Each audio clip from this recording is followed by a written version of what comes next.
Good day everyone. I'm Marty Navarro to report transportation land use, interaction, and mitigation of environmental impacts of transportation. Transportation land use interactions. Transportation and land use are part of a retroactive feedback system where they influence each one another. Changes in transportation technology, investment, and service characteristics can alter overall accessibility level as well as the relative accessibility of different locations. Land use changes also affect activity patterns. Of special importance are the changes in trip generation, both passenger and freight.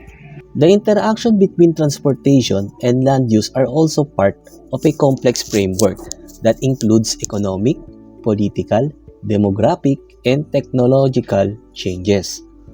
Population growth is a vector for additional transportation demand, but rising incomes as well, trip patterns may change in a number of ways, such in terms of the number of trips, the timing of trips, the origin, or destination. The interaction between transportation and land use are often referred as chicken and egg, since it is empirically difficult to demonstrate if transportation changes precede land use changes or vice versa. I put some images for you to easily understand or visualize about the transportation land use interactions. So, masasabi natin talaga that land use transport interaction is not simple and is connected through land use and transport is magkasama to travel behavior, which is again nakalink with several urban phenomenon and systems. That means we have land use, we have transportation, and we have travel behavior of individuals. So, for example, if you look at this slide, the first box that you will see on the screen is macroeconomic development, which includes GDP, change in GDP, change in employment rate, change in job creation, which is also part of the urban system. In the sense, the change in macroeconomic environment leads to change in the number of jobs, leads to change in the number of people employed, and also that growth of in general growth prosperity of that particular urban region. So you see people migrating from rural and urban rural to different urban areas or from urban to another urban area where growth is taking place. So connect-connect lang po yan, no? Kung saan maunlad at maraming mapagkakakitaan. So different events takes place when the economy is good or if there is prosperity and more jobs. So this kind of changes comes along, and when this population grow, it will lead to changing the demography or population in a particular area. So real estate developers come forward and then they will start building new building in an urban area. These are how the different systems are linked, and eventually there is also change in technology and infrastructure. So all these things will come up for that, so that basically means different systems are linked. There are feedbacks coming from each and everyone to the other system of, so this has to be asserted.